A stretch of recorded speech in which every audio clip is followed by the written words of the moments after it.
It's never going to get printed out if there's a script. They're not going to print it. Like, it's not like they give it out to everyone to read. There was like, an office memo. Just go do it, goddammit! Just making up accents at this point. Do it! You heard him. Please. You know what's better than, you know what's honestly the best thing? Pissing drunk outside. Nothing better. Just staring up into the stars. You're like, like I'm having a great night. Like, this is fun time. Sometimes I prefer to pee outside than I do a bathroom. Oh. You think aliens are real?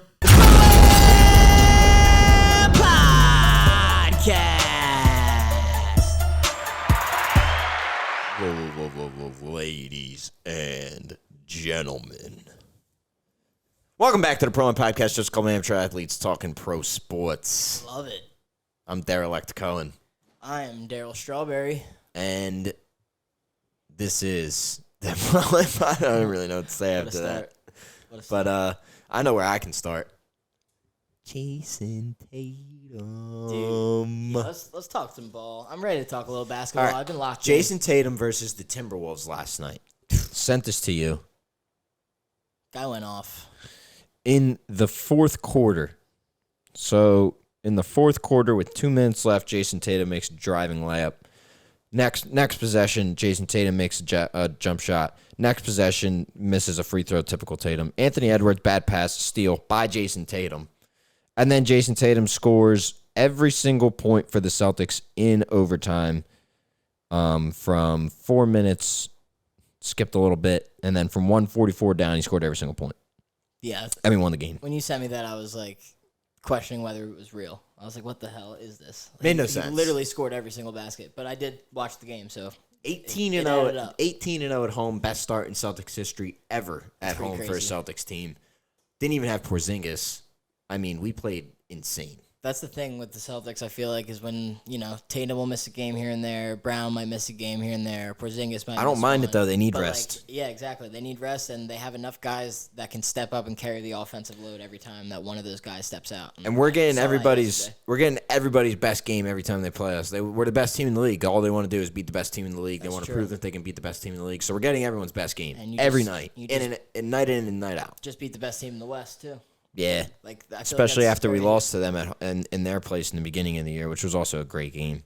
It was. Timberwolves are legit, though. They gave you a hell of a game. They are a good team. It was a fun game to watch. Good entertainment from a non-fan of either of those teams. Just me watching a basketball game straight up. I loved it. They're incredible. Yeah, they're incredible. I don't even know where to start with that team. They're so different this year. It's just so exciting. I can't wait. I cannot wait for playoff season. Yeah, Drew Holiday getting added to the squad just kind of, I feel like, changes the whole dynamic of the offense, because you want to know why I want him in the playoffs to just bring the team in on the court, like college style, where they all get in a circle and he just starts talking, and they're like, all right, and then the game of play just changes drastically just off of that alone. That's what I need. That's what we need. And the last thing that I'm going to talk about before we move on to anything is Luke fucking Cornett. Yeah, what's up with him? I'm tired of seeing him. I don't even want him in a jersey. I don't care what anyone says. I will go to my grave with this. He makes us worse, and I don't like him at all. Seems like it. I mean, here's the thing: Porzingis is a big, athletic big. He can move up and down the court with the rest of the guards and get down in the floor in transition. Luke Cornett cannot. Correct. Porzingis can I concur. Guard probably not a 1, but he could probably guard a 2 if he tried. And stay with him. Stay with him. Yeah. Stay in front of him. Luke Cornett can't even stay in front of a 3. That's how slow he is defensively. Not ideal. I mean, he just kind of switch. You're fucked if he gets switched onto a guard. I'm not trying to just rag on the guy, but he's just too slow for our offense. He's too slow. That's plain and simple. He's too slow for our offense. Kills our transition game because now we don't have anybody we don't have a big guy that can get back to the floor quickly and maybe grab a rebound or set a pick somewhere. No, we got to fucking wait for big oaf Luke Cornett to start running down the floor so we can get our offense initiated. Yep. Meanwhile, we usually have Horford or Porzingis, and Horford can't come off the bench and play the entire playoffs. No. We need another athletic big. We just need one. That's all I feel we're missing is one athletic big away from being insane, just so when we take Porzingis off the floor, we could have somebody with the same length and height that can do half good the things that I honestly look at it like a Huntley-Lamar situation. Like, I think the Ravens have always been smart because sense. they keep a quarterback as a backup quarterback that when he Similar comes in, style. they don't have to change their game plan. Right. They can play the same way. It might not be as good. It's like a Right. step down, but you're still going to get the same Right. type of options and stuff. Like, I feel like that's what we need for when we take Porzingis off, and we'll be fucking set. Right. So you need like a not this player specifically, but like almost who I'd love almost back? like a Rui Hachimura. You know who I'd type, love like back? A 3-4 that can shoot the three, but also move a little bit and guard. You know who I'd guard if take? he has to.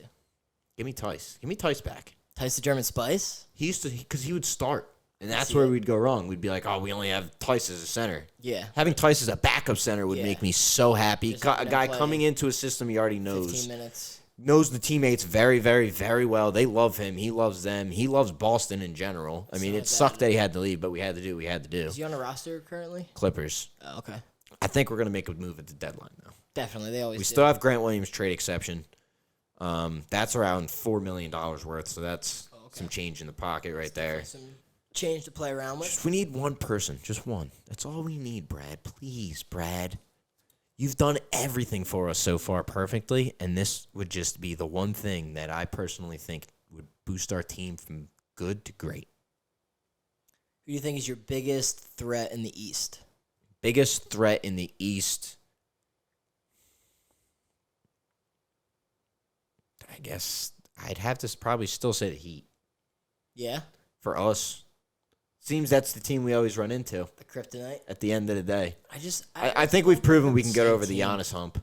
I think we've proven that. No, yeah. I feel like if any team can match up against Giannis, it's been the Celtics every year in the playoffs so And I far. mean, if any Knick fan thinks they have any shot of a chance during a playoff, best of luck to you. But Yeah, no, I don't. you're probably I not don't- going to win. I don't see them winning more than one game against the Celtics in a series, if that. Legitimately, the only team we have yet to beat are the Orlando Magic. Yeah, that's weird.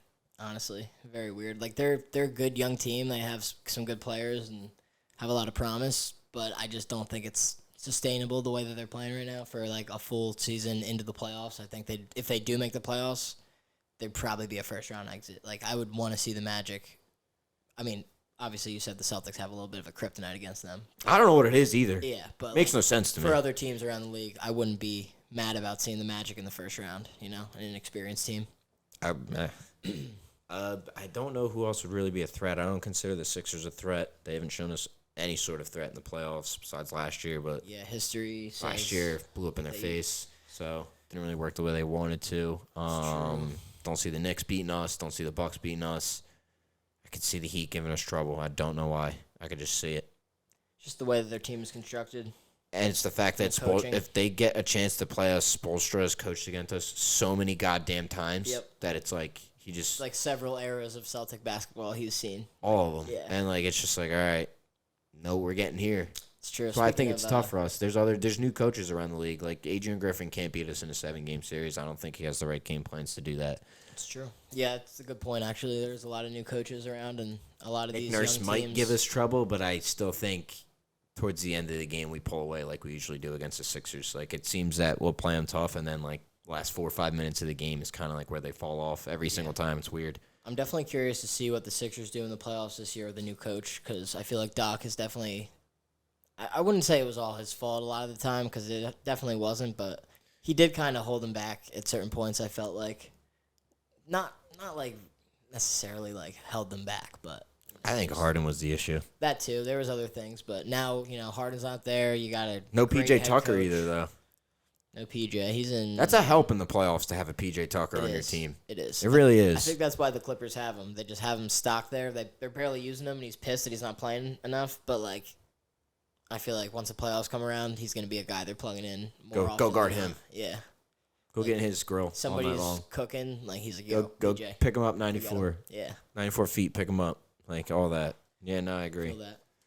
All right, that's enough Celtic talk for now, though. You know what's really bad, though? These fucking refs are terrible. They are bad. It's been getting They are. pretty bad to the point where, like, LeBron's tweeting on the Always. Celtics' behalf. True. That was was that 2 games ago? About because Jaylen Brown yes, Buddy Hield hit the ball. Yes, I understand he hit the Correct. ball with his hand. It was all ball with his hand. But his that was arm hit his after he head his before Yes. it hit the ball. Or before, yeah. And it's goddamn clear. Right. And the fact that they reversed that call is ridiculous.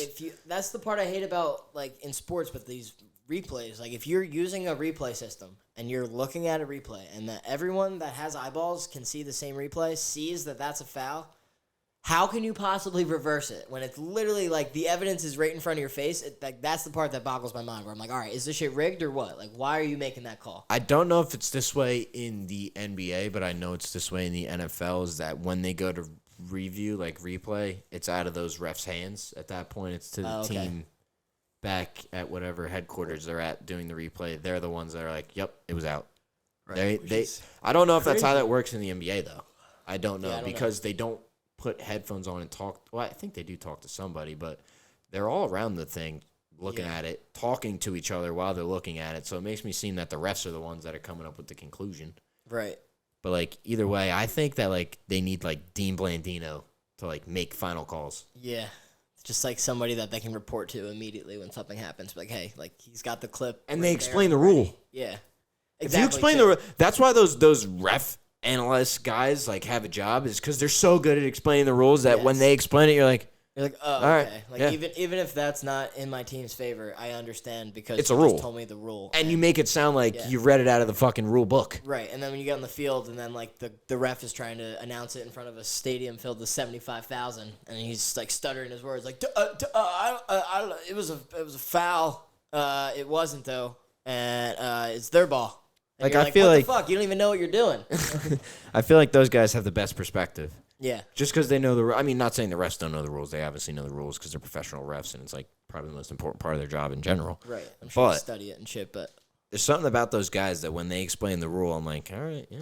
I guess This guy seems to know it. Yeah, it could be more of a comfort thing too, to where they're able to like just break it down, calmly explain because it down to you because they don't have the pressure of like having to announce it in front of us like. And it's not their call. Angry fans. Yeah, and it's not their call. True.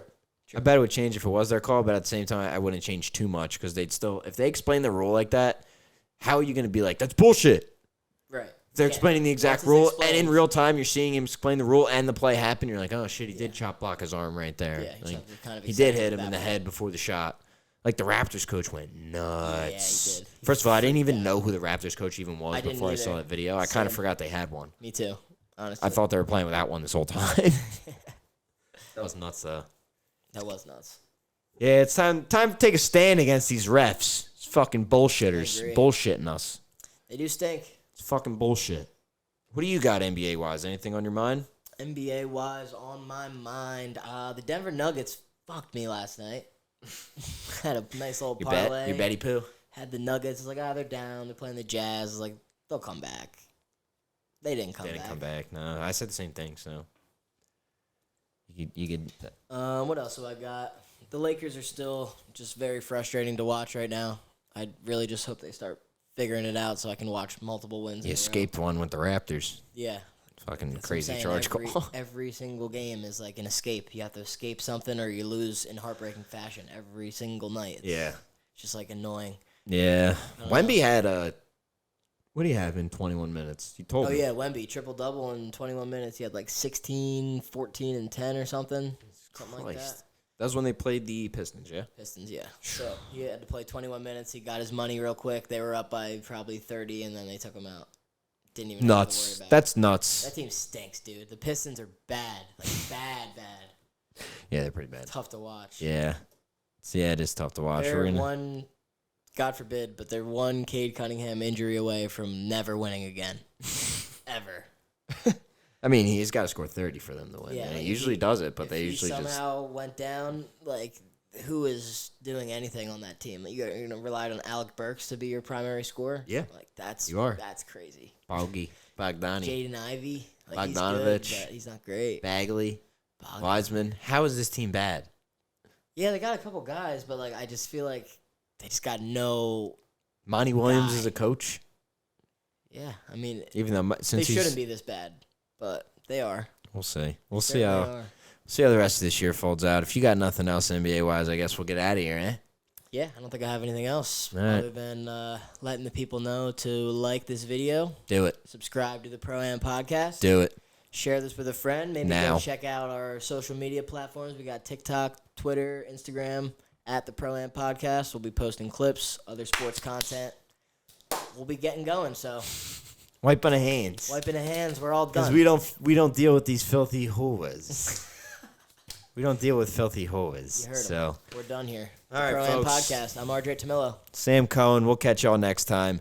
Peace out.